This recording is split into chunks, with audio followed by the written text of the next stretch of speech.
इस कार्यक्रम के पुण्यार्जक हैं स्वर्गीय श्री कमल चंद्र जैन, श्रीमती शांतिबाई जैन, श्री अरविंद गुड़माला जैन, श्री सनत अनीता जैन, श्री असित श्वेता जैन, श्री अजय मीनल जैन, श्री अरुण कुमार जैन, श्री संजय रिमझिम जैन, प्रशस्ति एवं तारक्ष जैन, श्रीमती मालती जैन, श्री प्रशांत रीना जैन, श्री नितिन रंजना जैन, स्वस्ति एवं नियति जैन, श्री नितिन अल्पी जैन, ओनिक एवं एनी जैन, श्री अनुज अंकिता जैन, शुभ एवं वीर जैन, प्रियांशु, समकित, प्रांजल, महिम, जैनम, सम्यक, राज आर्यन, एंजिल एवं किंजल, श्री श्रवण प्रीति जैन, गर्वित एवं गौरवी जैन, सेजल जैन, श्री अजय, लंबरदार एवं समस्त ताजपुर वाला परिवार, सागर, मध्य प्रदेश। अहिंसा परमो धर्म की। आचार्य गुरुवर से ज्ञान सागर मुनि महाराज की।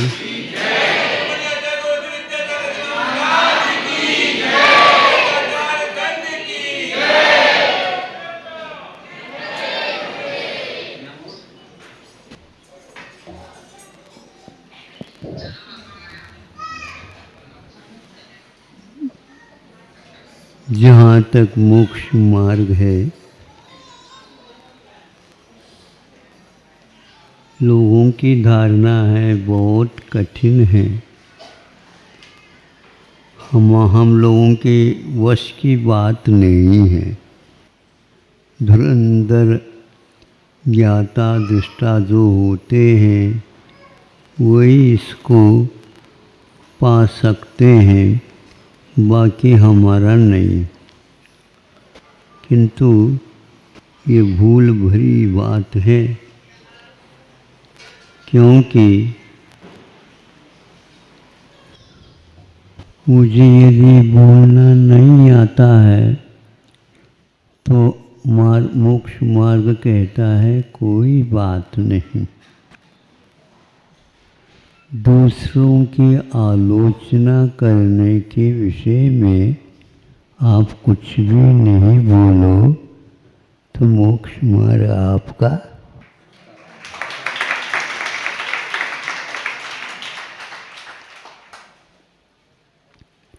दूसरों की आलोचना सुनने की अपेक्षा से अपने पास कान नहीं भी हो चल जाएगा।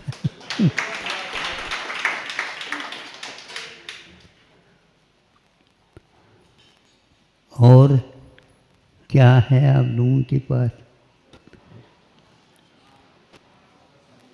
मन को सोचने के लिए। मन के द्वारा सोचते हैं तो ऐसा लगता है कि बहुत कठिन है। आप सोचना ही बंद कर दो, कौन पूछने वाला है आपको? ये सोचने से ही मार्ग गड़बड़ हो रहा है। फिर भी हम सोचते ही रहते, कुछ भी तो नहीं आता और सोचते कैसे वो बताओ? यही है, दूसरे के बुराई के बारे में ही सोचते हैं। तो इस प्रकार यदि नहीं सोचेंगे तो आप प्रथम श्रेणी में मोक्ष मार्ग में आ जाएंगे।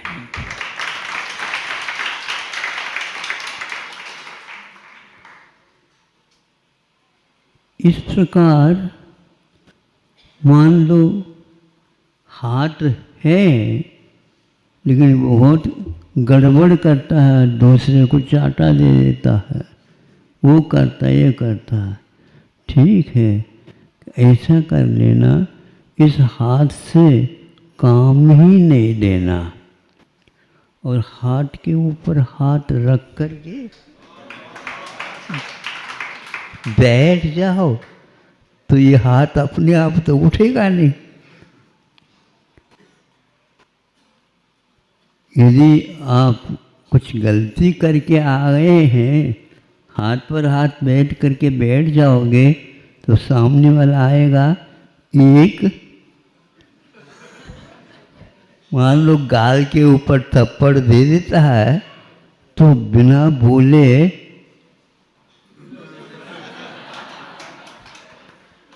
गांधी जी बन जाओ तो आप संसार में प्रसिद्ध हो जाओगे। उनके पीछे महात्मा लगाने लगे। उनको मैं हूँ, बस इतना ही, महात्मा मैं नहीं हूँ। इसीलिए तो लोग आपको महात्मा कहते हैं। आप अपने आप को महात्मा नहीं मानते हैं, इसीलिए आपको दुनिया महात्मा कहती है। इस प्रकार आप इन इंद्रियों के द्वारा और मन के द्वारा बुरी चीज़ों का विसर्जन करो, मोक्ष मार्ग आपको ढूंढता हुआ मिल जाएगा। अहिंसा परमो धर्म की जय। ओम नमः सिद्धेभ्यः। अहिंसा परमो धर्म की। आचार्य गुरुवर श्री कुंद कुंद भगवान की। आचार्य गुरुवर श्री ज्ञान सागर मुनि महाराज की। संत शिरोमणि आचार्य गुरुवर विद्यासागर जी महाराज की।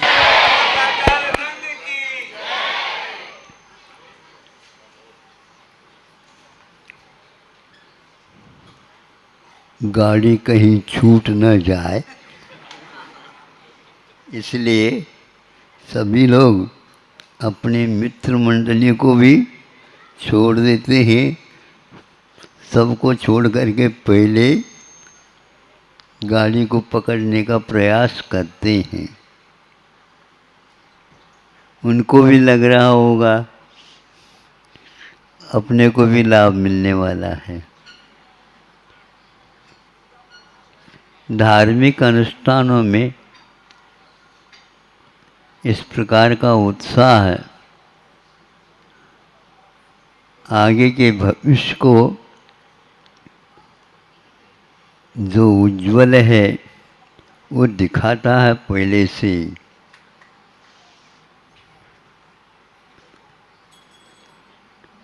गाड़ी छूटने से पहले जो गाड़ी का एक प्रकार से सर्वे सर्वा संरक्षक के रूप में माना जाता है, गार्ड जिसको आप लोग बोलते हैं, उसकी हरी झंडी कब मिलेगी? हरी झंडी कब? ये तो हरी झंडी मिलेगी तो समय पर मिलेगी। वो तो समय पर ही गाड़ी छूटेगी, नहीं तो फिर बहुत सारी समस्याएं आ जाती हैं। पहले से ही आप घोषणा करने लग जाओगे, भैया हमारा नंबर, हमारा क्रम आता है क्या नहीं, क्या पता। हमारी ओर देखते हैं तो हमारा क्या इसमें। पहले से थोड़े से समय और बचाने का प्रयास किया है, लेकिन वह आपको देखने के लिए ही मात्र मिलेगा। ये सारे आगम के माध्यम से हम जब पढ़ते हैं, हमारा पढ़ना भी स्वप्न में ही जैसा हो रहा हो ऐसा लगता है। साक्षात जब देखेंगे उस समय में भी यही कहेंगे कि स्वप्न तो नहीं है, बिल्कुल वह बहुत दूर से आया हुआ स्वप्न है। तो कई बार उसको देखने का प्रयास किया, केवल ज्ञान के माध्यम से केवली भी देखते हैं अपने आप को, और उनकी जो साधना पहले हुई है उसको भी वह अपने ज्ञान का विषय बनाते होंगे। यही एकमात्र मोक्ष मार्ग है। इसके ऊपर जब तक नहीं चलेंगे तब तक किसी को भी वह अवसर प्राप्त नहीं होगा।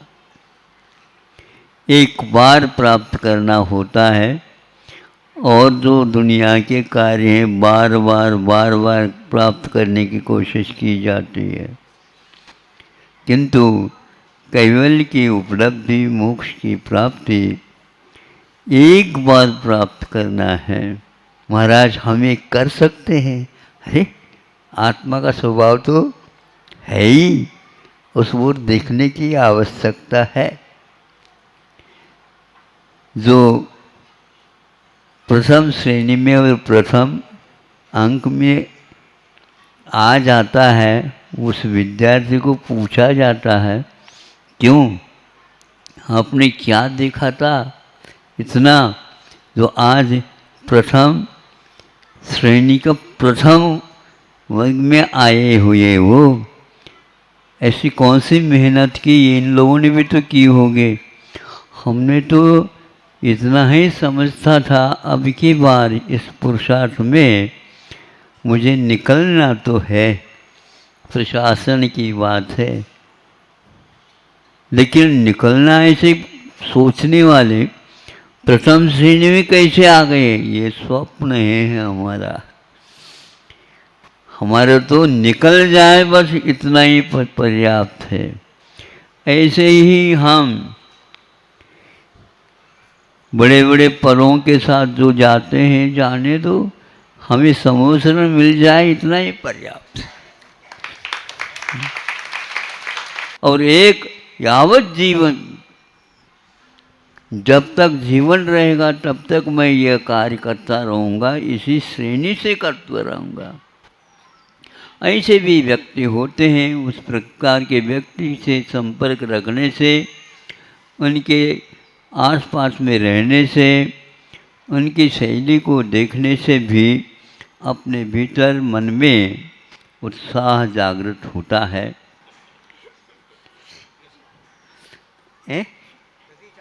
हाँ, तो जो हुए हैं उसका रूप किया है। गर्मी के समय पर इन लोगों ने कहा कि भैया अभी मत आओ, क्योंकि यहाँ पर बहुत गर्मी पड़ रही है, कुछ भी पढ़ने दो, किंतु वहाँ पर हम आएंगे, चंद्रगिरी की जो हवा ठंडी मिल जाए तो ले लेंगे।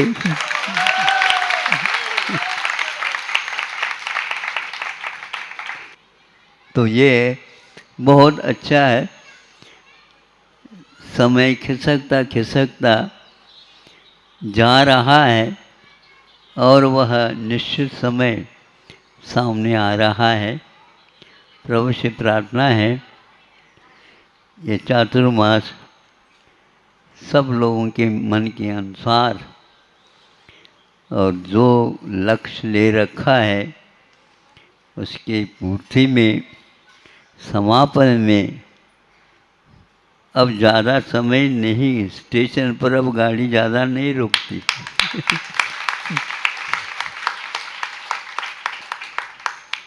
और ये बहुत अच्छा है, सब लोग उत्साह के साथ।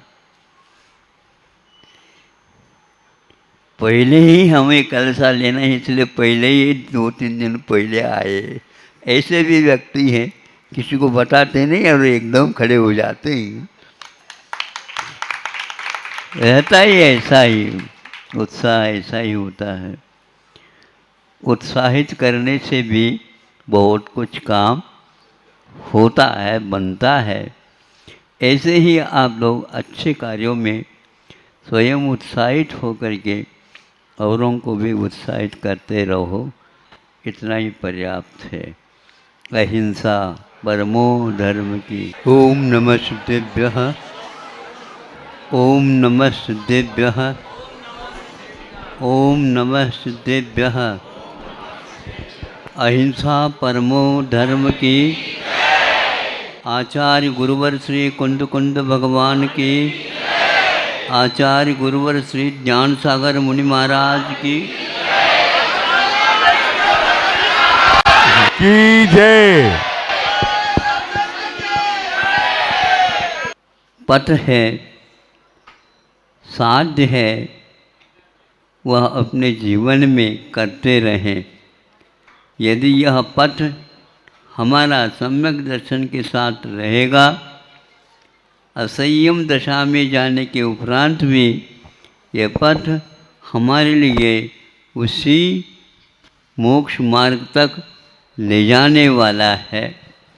ऐसा पवित्र धर्म, अहिंसा धर्म आज विश्व में योग से फैलता जा रहा है। सभी लोग ये भयंकर आपदाएं, संकट, भूकंप, तूफान आदि आदि आ रहे हैं। लोगों को लग रहा है कि इसमें हम अहिंसा के पालन करने से ही बच सकते हैं अथवा और कोई भी रास्ता नहीं है। कुछ नेपाल में एक भूकंप आया, उससे पूर्व में उन्होंने एक साथ 1 लाख गोवंश का वध किया था। उसके हाथों हाथ ही यह भूकंप हुआ था।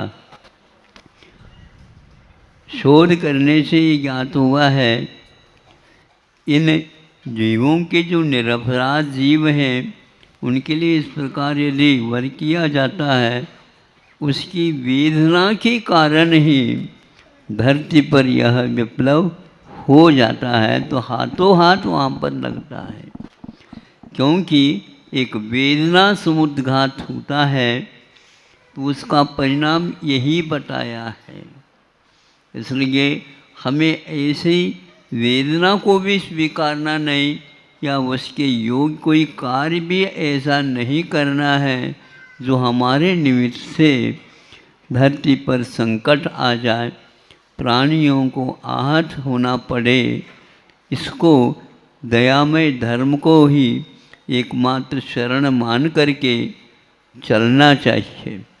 जितने भी तीर्थंकर हुए हैं उन लोगों ने अपने जीवन में इसको स्थान बहुत पवित्र उच्च स्थान मान करके अपने जीवन में उन्होंने स्थान दिया था और बताया था कि यदि संकट से मुक्त होना चाहते हो, यहाँ के संकट भी, आगे के भी संकट जो कोई भी हैं वो सारे के सारे इसी से मिटने वाले हैं।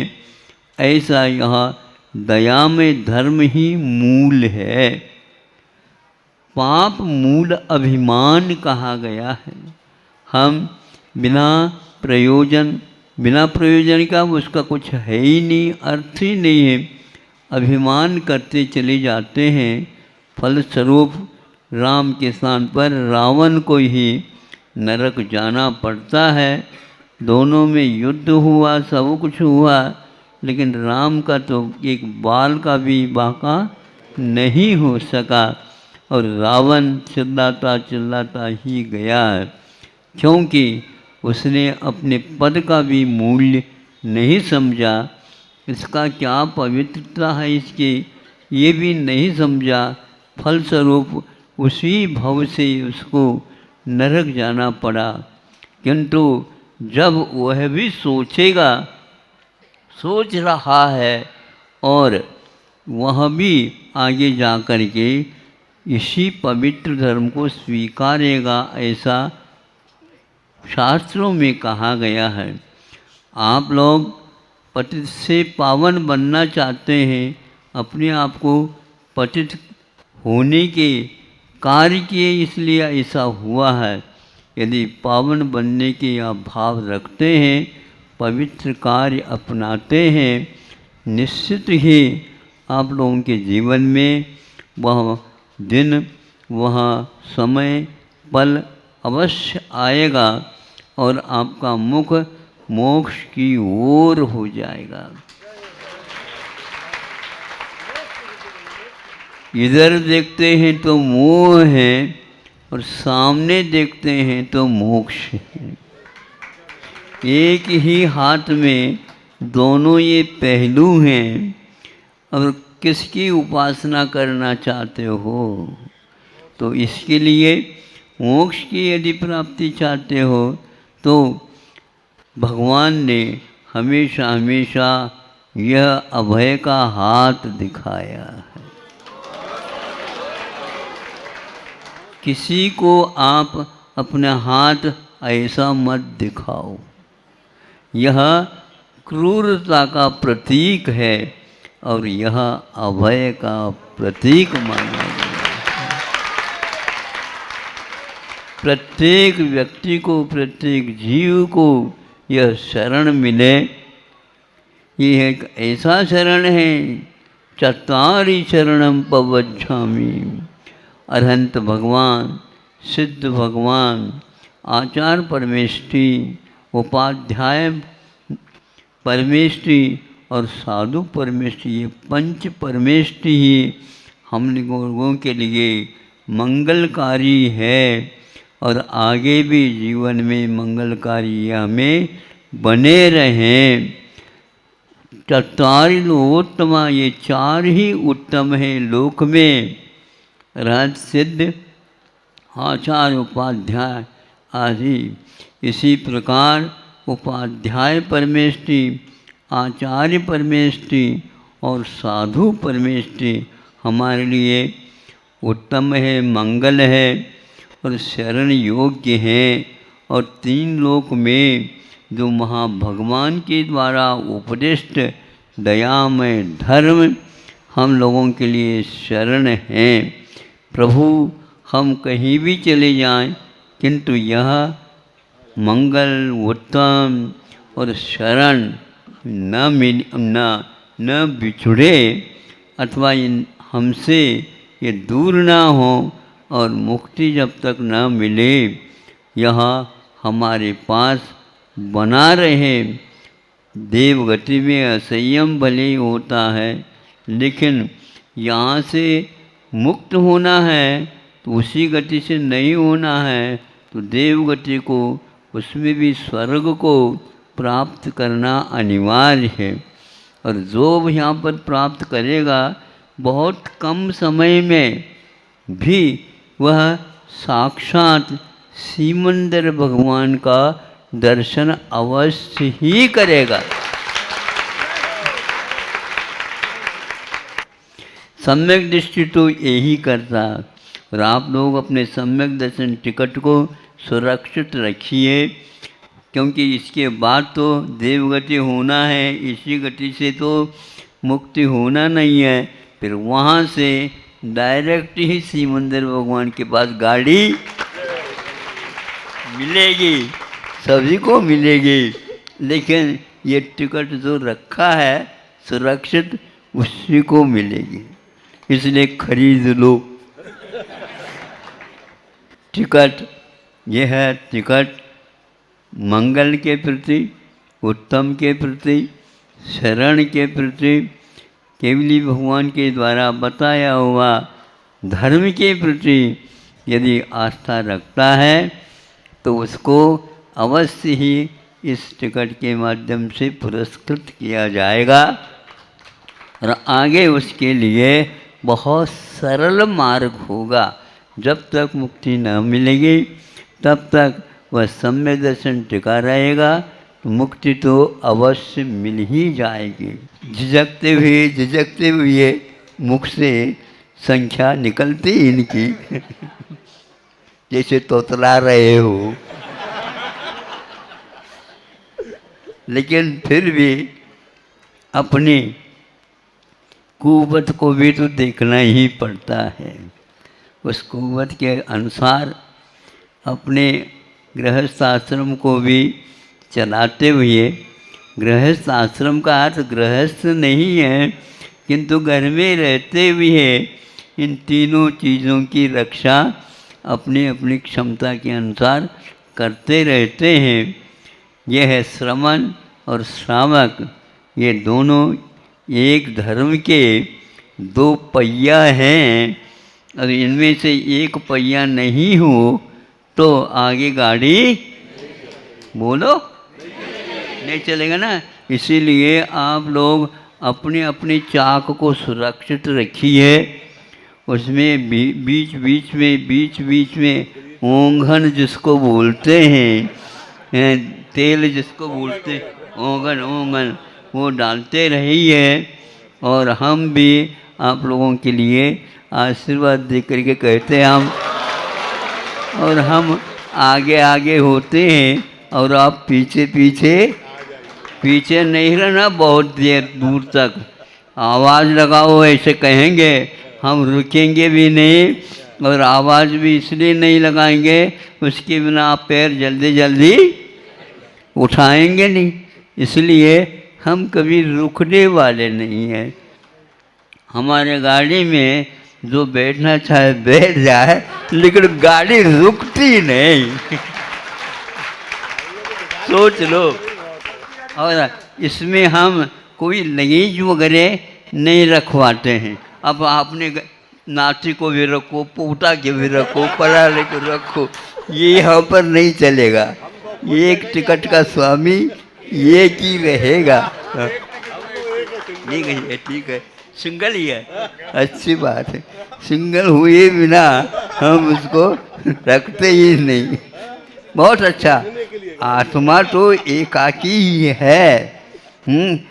आप स्वयं जन्म लेता है, स्वयं ही बड़ा होता है, स्वयं ही सब कुछ होता हुआ वहाँ मरण को ही प्राप्त करता है, तो स्वयं अकेला ही कहाँ से आया और कहाँ जाना, किंतु वह अकेले ही यात्रा करता है।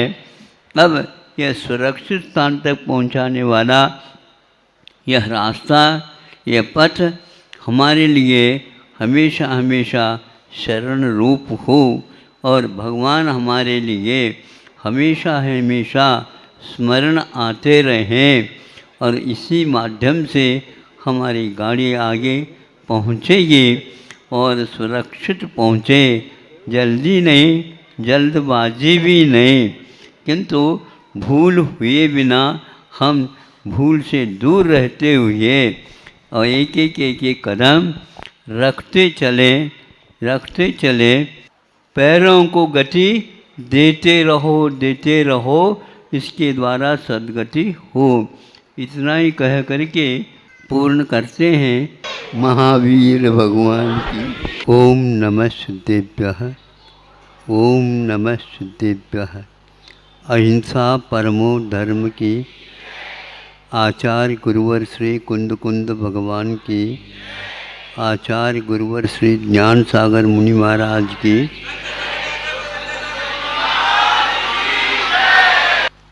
ज्ञानांजन शलाकया चक्षुरुन्मीलितं येन तस्मै श्री गुरुवे नमः।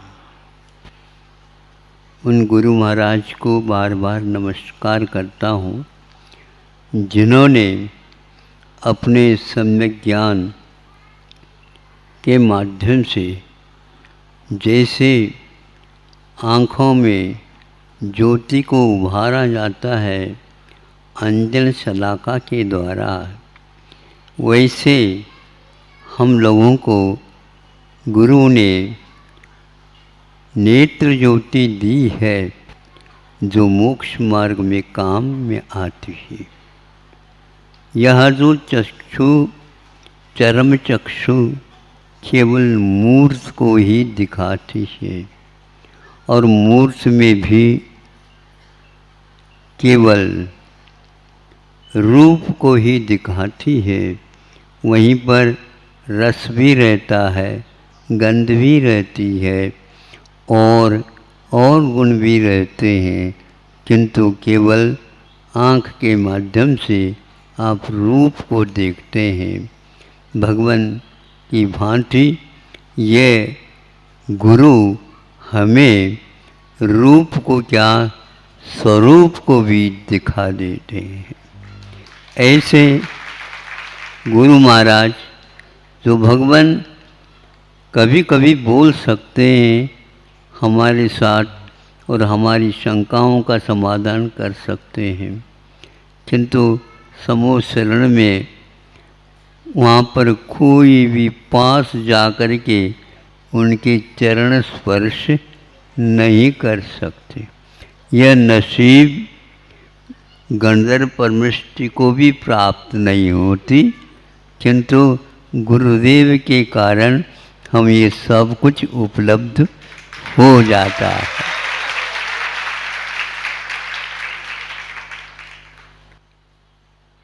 क्योंकि हमारे पास मान है, सम्मान है, आदि आदि, किंतु गुरु के पास जो गुण है उसके समान हम बनना चाहते हैं, इन गुणों को भी बनाना चाहते हैं। मान को तो बहुत कुछ पा लिया, किंतु मान के द्वारा कुछ हमारा कल्याण नहीं होता। मान के त्याग में ही मान निहित है। यदि आप सम्मान पाना चाहते हैं तो ऐसी चर्या अपनाओ जो गुरु के पास होती है। वे तिरस्कार में भी और स्वीकारता में भी, दोनों में भी समान चित्त रखते हैं और संसारी प्राणी उबल जाता है। शांत बैठा हुआ भी एकाध शब्द सुन लेता है तो उसमें उफान आ जाता है। ये तूफान क्यों आ जाता है जीवन में? अज्ञान के कारण। इसलिए वे अज्ञानतिमिरानानाम ज्ञानांजन शलाकया, अज्ञान रूपी तिमिर चारों ओर फैला हुआ है। गुरु ही एक ऐसे हैं, वह टॉर्च के माध्यम से हमें सब कुछ दिखा देते। कभी कभी वह सूर्य नहीं है, चंद्रमा भी वह भी नहीं है, ताराएं हैं टिमटिमाती रहती हैं, किंतु नीचे देखेंगे, थोड़ी से अपनी आँखों को अच्छे खोलेंगे तो पगडंडी हमें वह देखने में आ ही जाती है। अपनी छाया भी हमारे लिए एक प्रकार से पथ का काम कर जाती है और उसके माध्यम से भी हम आगे बढ़ जाते हैं। हजारों हजारों वर्ष व्यतीत हो गए हैं। ऐसे गुरुओं के द्वारा यह धरती पवित्र हुई है और आज भी वह यदि पथिक इसको देखता है तो उसे ये विश्वास हो जाता है। भजन में कई बार सुना हमने, बहुत अच्छा भजन है, लेकिन इसका अर्थ बहुत गहरा है। अब हमें एक प्रकार से और किसी की आवश्यकता नहीं है। अब हमें क्या करने? कुछ नहीं करने, क्योंकि हमारे लिए तो गुरुदेव यहाँ से निकल गए हैं, तो पथ की कोई आवश्यकता नहीं। पद चिन्ह भी हमारे लिए पर्याप्त है। परोक्ष में होते हुए भी जैसे उन्हें प्रत्यक्ष गुरुदेव दर्शन दे रहे हो, क्योंकि उनके प्रत्येक कदम में ये भाव रहता है किसी जीव को भी कष्ट न पहुँचे हमारी चेष्टाओं के द्वारा। इसीलिए उन्होंने अपने मन को ऐसे संबोधित किया है कि हमारे मन से किसी को भी कष्ट ना हो। इसके लिए ही उन्होंने ये सद्भावना 24 घंटा भाई है। प्रत्यक्ष में भी और परोक्ष में भी उन्होंने इस प्रकार का कार्य किया है। हमें यदि उनकी साधना का बहुत अल्प अंश भी यदि प्राप्त करना है तो उस श्वान के समान हमें कभी नहीं देखना। कौन सा श्वान आ गया, कौन सा कुत्ता आ गया, नहीं, बहुत अच्छा है उदाहरण कि बैलगाड़ी चलती है, किसान बैलों को हाँकता है और ऊपर से उनको संकेत देता है जल्दी चलो जल्दी चलो। और वो जा रहे हैं तो किसान समझता है इन बैलों के कारण हम तो बहुत जल्दी पहुंच ही जाएंगे। वहीं पर पाला हुआ एक कुत्ता श्वान है और वह नीचे छाया मिलने के कारण गाड़ी के नीचे से चल रहा होता है। उस छाया के कारण उसे सुचारू रूप से अन्य जो श्वान हैं उनसे भी बच जाता है और धूप से भी बच जाता है। और वह सोच रहा है ये क्या किसान चला सकता है, मेरे वजह से गाड़ी चल रही है। ऐसा कभी भी हम न सोचे। इसलिए गुरु बार बार ग्रंथों में लिखते हैं, ये मैंने नहीं लिखा, जैसे कहा गया उपदेश में वैसा ही ज्यों का त्यों यहाँ पर रख दिया है। यदि फिर भी इसमें कोई गलती हो गई हो, अपनी लघुता को प्रकट करते हुए कहते हैं मैं इसके लिए क्षमा चाहता हूँ।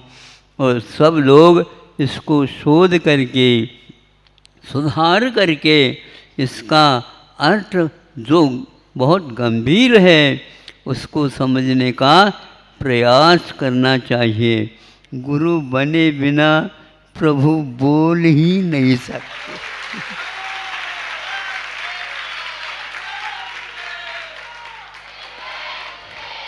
और प्रभु के पास तो बहुत गहराई रहती है, बहुत कुछ द्वादशांग भरा हुआ रहता है। वह क्या परोसेंगे आप लोगों को? आप को भूख तो लगी है, लेकिन परोसने वाले तो हमारे गणधर परमेष्ठी गुरुदेव है।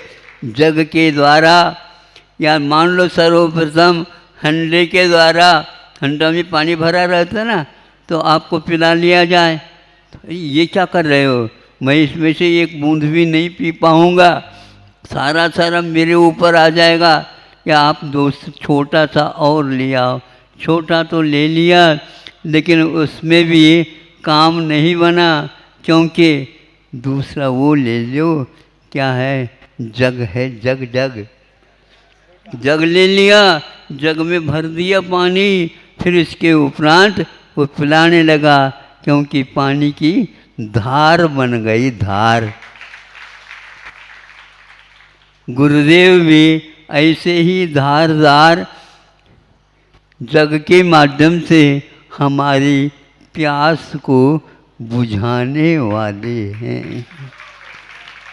आप लोग बहुत पुण्यशाली है और पुण्य कमाओ, ताकि हमारा भी नंबर वहीं पर लग जाए। आगे पीछे हमें संतोष है, थोड़ी देर हो जाए तो कोई बात नहीं। गुरुदेव के सानिध्य में देव भी होता है तो हमारे लिए वो बाधक नहीं है, क्योंकि उनका वह हमारे लिए हमेशा हमेशा आशीर्वाद ऐसा है कि हमें भटकना होगा ही नहीं।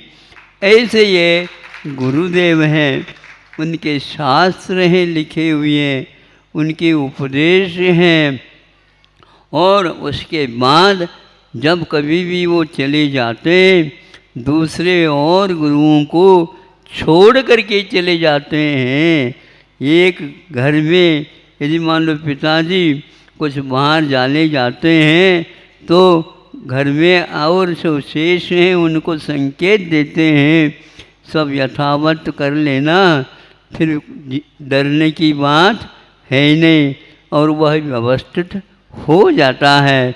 ऐसे हमारे लिए तीर्थंकरों के अभाव में भी, बड़े बड़े आचार्यों के अभाव में भी, जो तात्कालिक आचार्य थे उन्होंने हम लोगों के लिए लिख करके संकेत दे करके चले गए हैं।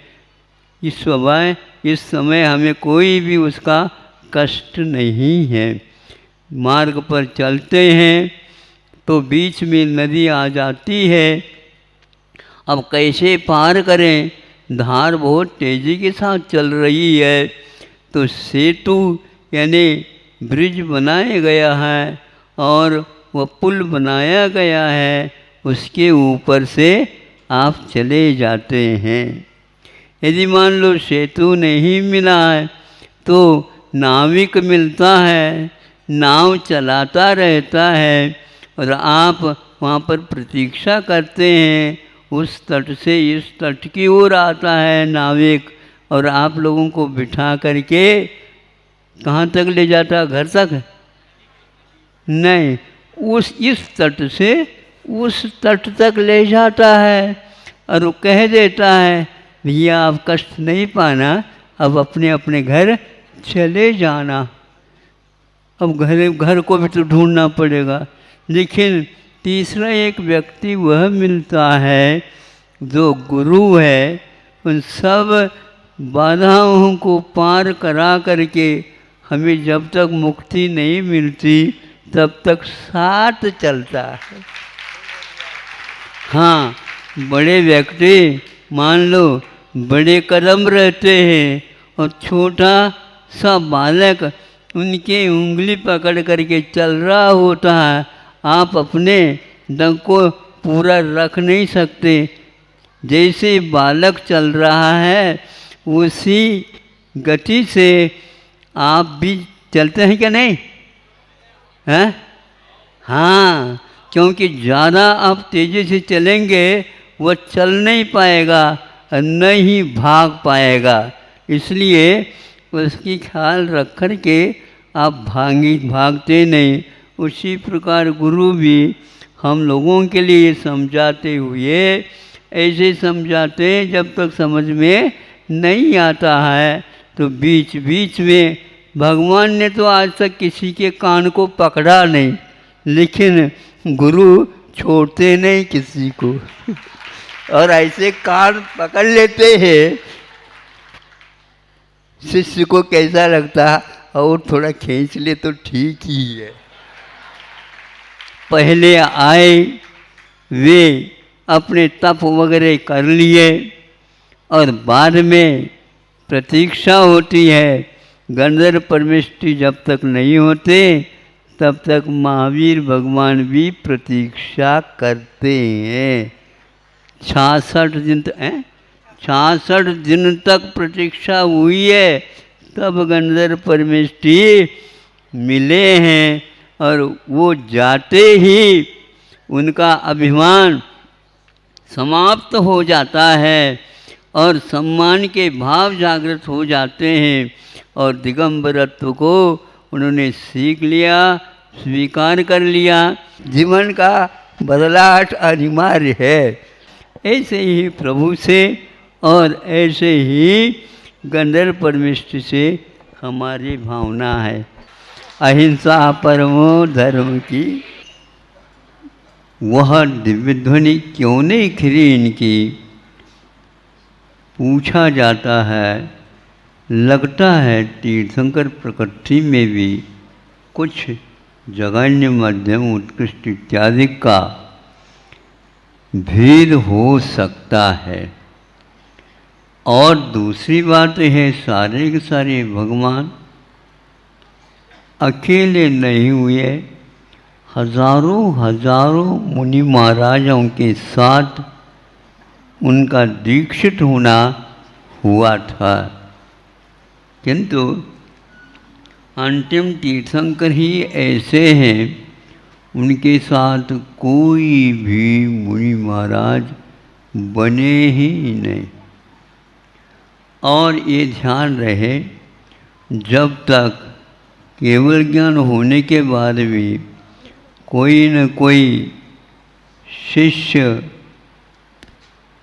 जो सब लोगों के लिए उनका रहस्य बता सके, जब तक दीक्षित नहीं होते तब तक केवली होने के उपरांत भी महावीर भगवान को दिव्य ध्वनि का लाभ नहीं हुआ था।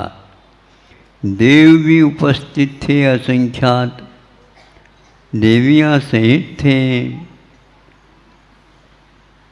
चारों प्रकार के निकाय देव भी आए थे, तिर्यंच भी आए थे, मनुष्य भी अपने अपने कोठी में विराजमान हुए थे।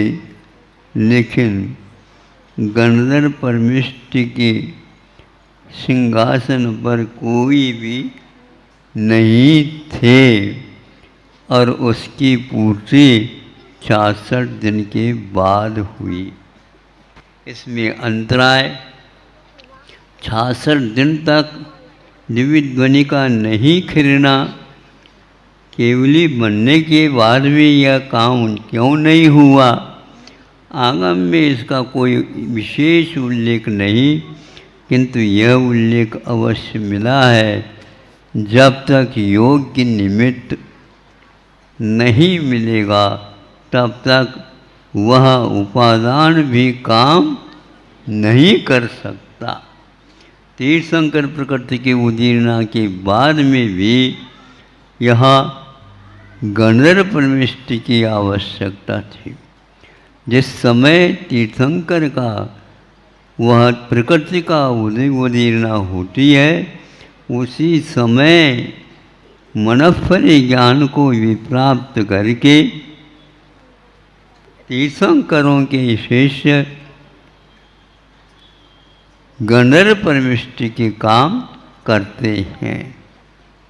तो गणधर परमेष्टि होते हैं वे मनफली ज्ञान के धारी होते हैं और जनता के लिए जो उलझन है उसको सुलझा करके बहुत अच्छे ढंग से वह दिव्य ध्वनि का साक्षात आधार लेकर के हम लोगों को वो संतुष्ट करते हैं।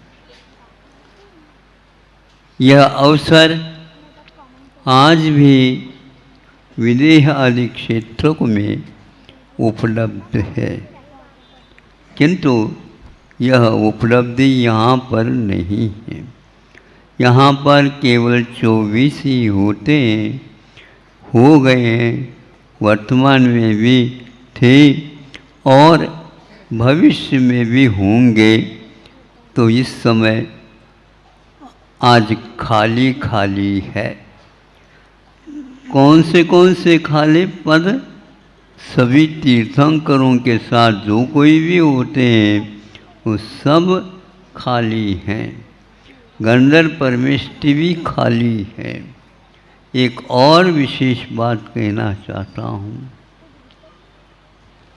उत्कृष्ट श्रावक जो एक प्रकार से 60,000 प्रश्न करने वाले, उसके उत्तर देने वाले सैनिक महावीर भगवान के लिए तो सैनिक थे। ये होते हुए भी, सौधर्म इंद्र भी होते हुए भी, सब कुछ होते हुए तीर्थंकर के लिए एक गणधर परमेष्टि की कम से कम आवश्यकता है।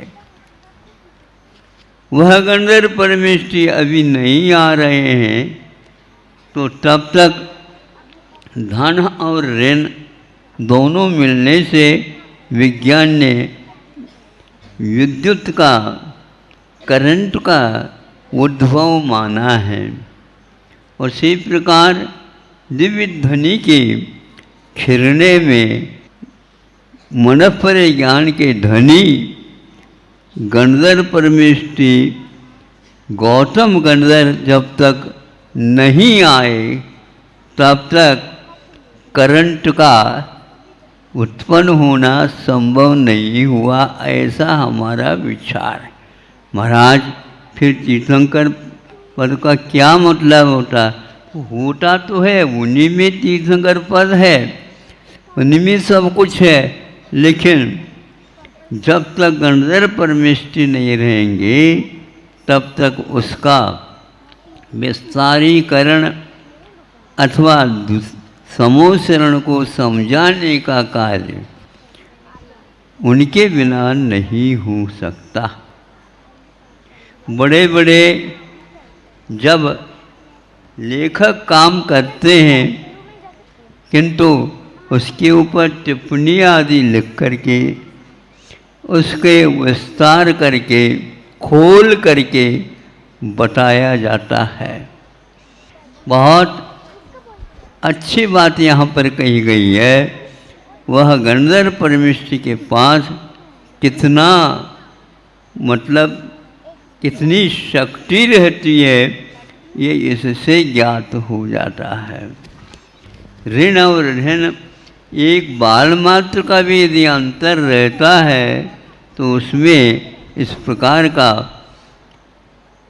प्रकाश का आलोक का विस्तार नहीं हो सकता। इसी प्रकार सभी कुछ होने के उपरांत भी तीर्थंकर प्रकृति के उदीर्ण होने के बाद में भी वह कार्य नहीं हुआ। इसके लिए एक विशेषण मूलाचार में दिया है, वह भी इंद्रभूति जब तक यथाजात नहीं होगा तब तक यह कार्य नहीं होगा। यथाजात शब्द बहुत ही गंभीर है और वह साक्षात तीर्थंकरों के साथ मेल करने वाला है।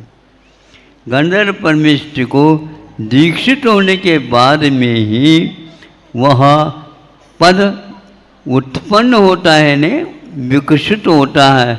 उसके बाद ही वे बोल सकते हैं अथवा विस्तार कर सकते हैं। यह भी एक पद होता है, ये सामान्य और किसी को भी नहीं हो सकता। हर एक मनफल ज्ञानी को यह पद नहीं मिलता जो गंधर्व परमेष्टि को गौतम स्वामी को प्राप्त हुआ था। इसलिए तीर्थंकर प्रकृति की उदीर्णा भी उतने काल के लिए मौन ही रहना पड़ा। अनेक प्रकार के तीर्थंकर प्रकृति के तारतम्य भी हो सकते हैं, इससे ध्वनि निकल सकती है, निकालने वाला चाहिए। तो ग्रंथों में क्यों नहीं आया? इतना तो आया ही है। गंधर्व परमेष्टि के बिना उदीर्णा के बाद भी उनको 66 दिन तक इसका लाभ नहीं हुआ। सभी खचाखच समोचन भरा हुआ है। किसी ने कहा हुआ और कोई भी आवश्यकता है तो आ जाएंगे, हम तो सारे सारे भरे हुए हैं। अरे तुम्हारे से कुछ काम नहीं होने वाला है। धन लगाएंगे, कहाँ पर लगाओ? बिल्डिंग बनाएंगे, बिल्डिंग बनाओ, कोई छात्र नहीं आए तो क्या करोगे? यहाँ जंगल में भी गाड़ियाँ भर भर करके आ रहे हैं।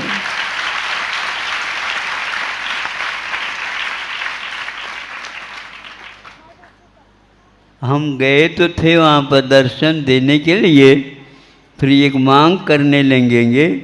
तो हमने सोचा भाई दूसरी और मांग आए तो क्या करेंगे? तीसरी और मांग आ गई। ये बताओ एक बस आनी थी, आ गई क्या नहीं? आ रही है, अभी आ रही है, आ गई, ठीक है। तो वहाँ तो नहीं आई थी ना, तो यही तो कह करके आप आए थे, ले गए थे। ये पास ही आई है, पास ही है। मैं बेटा रहा, आ नहीं रही है, ये वहीं पर वो भी आ जाएगी। उसी समय मैं सबके लिए आशीर्वाद सामूहिक दे देता।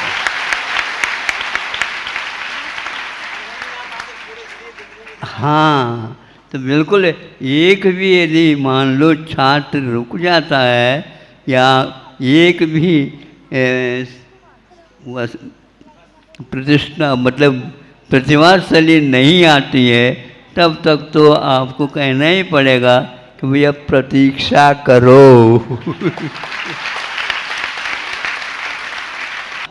वह पानी एक प्रकार से नहरों से ही पहुँचेगा, एक एक शाखा के माध्यम से, ताकि फसल खड़ी हो जाए। फसल कैसी हो रही है आप लोगों से हम पूछते हैं, छात्रों से नहीं। आज दो व्यक्ति इसकी सेवा में लगे हैं। बताओ कैसी कैसी फसल उग रही है, मात्रा क्या है और गुणवत्ता क्या है। इन सब का अध्ययन अभिभावकों को करना है और आगे के लिए कुछ बातों से, जैसे डरते डरते अभी 2 छात्राओं ने कहा हम मोबाइल के बारे में कुछ कहना चाहिए। हमने कहा कि दिक्कत न पैदा हो जाए, लेकिन बहुत कुशलतापूर्वक मोबाइल का दुरुपयोग तो न करो।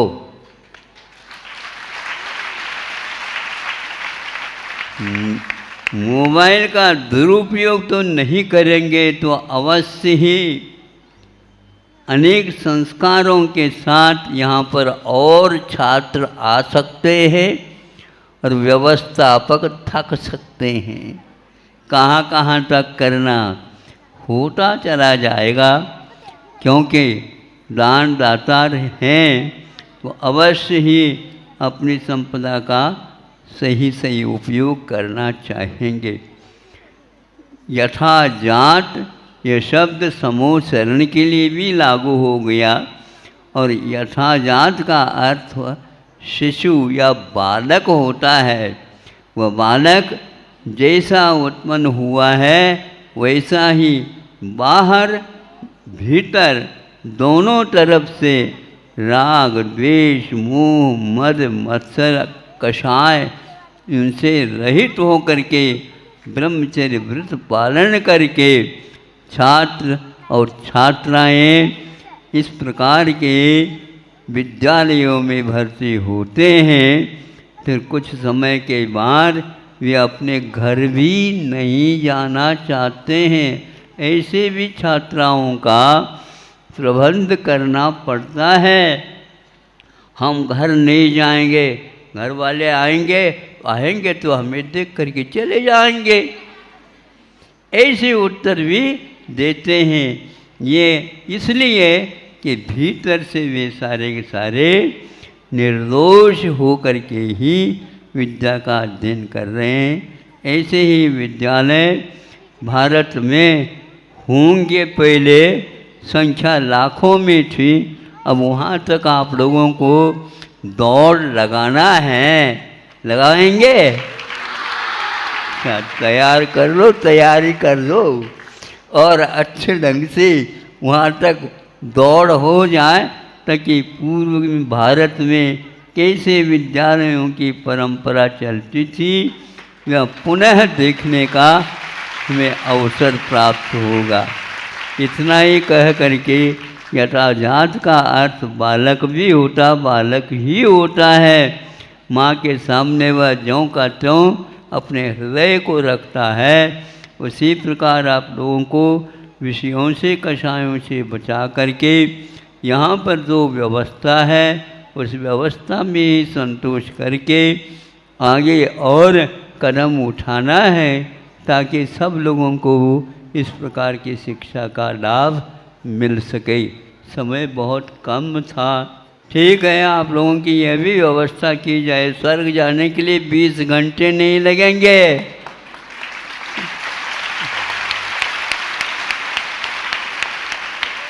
और मुक्ति जाने के लिए एक समय में जाने की क्षमता विद्यमान है। ऐसी शिक्षा ले लो जिसके द्वारा इन गतियों को भी पार करके एक शुद्ध वहाँ शिव धाम जिसको बोलते हैं हम प्राप्त कर सकें। अहिंसा परमो धर्म की। इस कार्यक्रम के पुण्यार्जक थे स्वर्गीय श्री कमल चंद्र जैन, श्रीमती शांति बाई जैन, श्री अरविंद गुड़माला जैन, श्री सनत अनीता जैन, श्री असित श्वेता जैन, श्री अजय मीनल जैन, श्री अरुण कुमार जैन, श्री संजय रिमझिम जैन, प्रशस्ति एवं तारक्ष जैन, श्रीमती मालती जैन, श्री प्रशांत रीना जैन, श्री नितिन रंजना जैन, स्वस्ति एवं नियति जैन, श्री नितिन अल्पी जैन, औनिक एवं एनी जैन, श्री अनुज अंकिता जैन, शुभ एवं वीर जैन, प्रियांशु, समकित, प्रांजल, महिम, जैनम, सम्यक, राज आर्यन, एंजिल एवं किंजल, श्री श्रवण प्रीति जैन, गर्वित एवं गौरवी जैन, सेजल जैन, श्री अजय, लंबरदार एवं समस्त ताजपुर वाला परिवार, सागर, मध्य प्रदेश।